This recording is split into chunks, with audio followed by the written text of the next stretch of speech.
ذرا ان کا پورٹفولیو بتانا چاہتی ہوں.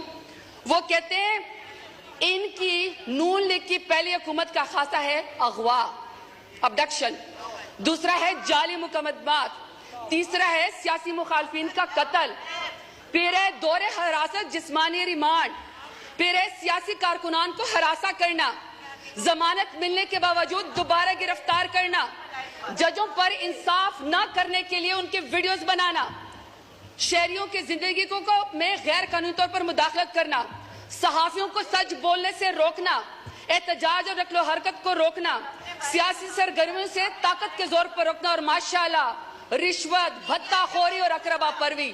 یہ ان کا پورٹفولیو ہے پی ایم ایل این کا، اور یہ یہاں پہ آ کے جاتے ہیں عمران خان کا مقابلہ کرنے کے.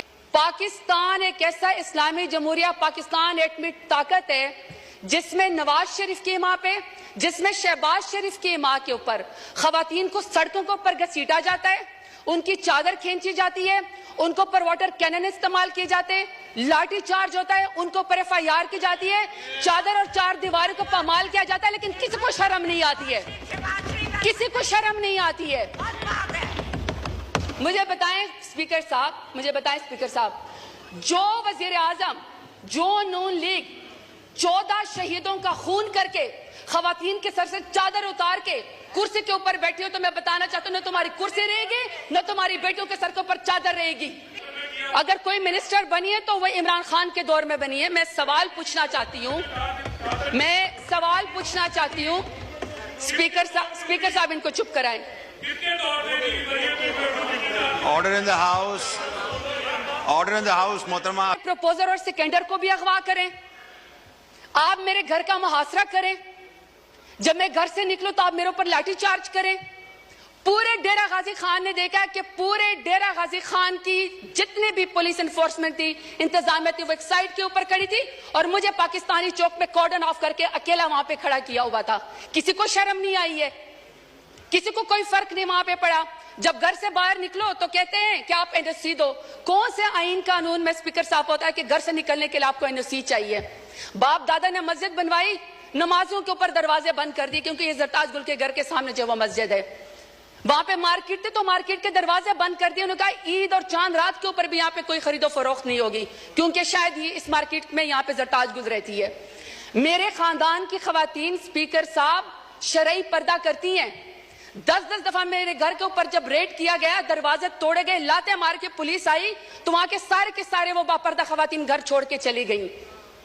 تو آپ کہتے ہیں کہ آپ کو سیاست کا حق ہے. مانتے ہیں ہم بینظیر بھٹو صاحبہ کی ہم عزت کرتے ہیں کیونکہ پہلے وزیر اعظم تھی خاتون، لیکن ایک دوسری بھی تو ہے نا جو ٹک ٹاک اور وزیر اعلیٰ جو کہتی ہے کہ خواتین میری ریڈ لائن ہے. ریڈ لائن کے بعد آپ یہاں پہ قائد اعظم رحمت اللہ علیہ کی تصویر کے سامنے محترمہ فاطمہ جناح کا ذکر کرتے ہیں. شکر ہے اسپیکر صاحب، اسپیکر کے محترمہ فاطمہ جناح کے جو اپوننٹ تھے نا وہ ہندو تھے، وہ انگریز تھے، وہ کچھ تو وزادار تھے. یہاں پہ وزاداری کا مجھے عالم بتائیں، یہاں پہ آپ مجھے وزاداری کا عالم بتائیں اسپیکر صاحب کہ قائد اعظم رحمت اللہ علیہ کے پاکستان میں بھی خواتین کو سیاست کی اجازت ہے. یہ امریت کا ذکر کرتے نا، کل کو کہہ رہے تھے کہ جی کسی کو نکال کے آپ قبر سے پھانسی پہ لٹکا دو. تو مشرف دور میں سب سے زیادہ خواتین کو یہاں پہ ریزرو سیٹ دے گئی. بدترین امریت کے اندر بھی خواتین کو سیاست کی اجازت تھی. بینظیر بھٹو کے دور کے اندر بھی خواتین کو سیاست کی اجازت تھی. عمران خان میرے لیڈر کی حکومت میں خواتین کو سیاست کی اجازت تھی. سب سے زیادہ پاکستان کی تاریخ میں اگر کابینہ میں کوئی منسٹر بنی ہے تو وہ عمران خان کے دور میں بنی ہے. میں سوال پوچھنا چاہتی ہوں اسپیکر صاحب ان کو چپ کرائیں. آرڈر ان دا ہاؤس محترمہ آپ بولیں. اسپیکر صاحب میں صرف سوال پر یہ کرنا چاہتی ہوں کہ جب نواز شریف کا دور آئے گا، جب شہباز شریف کا دور آ گیا تو کیا خواتین کے اوپر سیاست کے دروازے بند ہوں گے؟ ہمیشہ ان کی کریکٹر اساسینیشن ہوگی؟ ہمیشہ ان کو جیلوں کے اندر ڈالا جائے گا؟ میں سوال پوچھنا چاہتی ہوں اسپیکر صاحب، میں سوال پوچھنا چاہتی ہوں کہ ریحانہ ڈار صاحبہ جو سیالکوٹ میں، جس کا تو 9 مئی سے بھی کوئی تعلق نہیں تھا، بیٹے کی سیٹ پہ الیکشن لڑنا چاہ رہی تھی، والدہ کی عمر کے ایک خاتون ہے، آپ نے یہاں پہ ایک بندے کو جتوانے کے لیے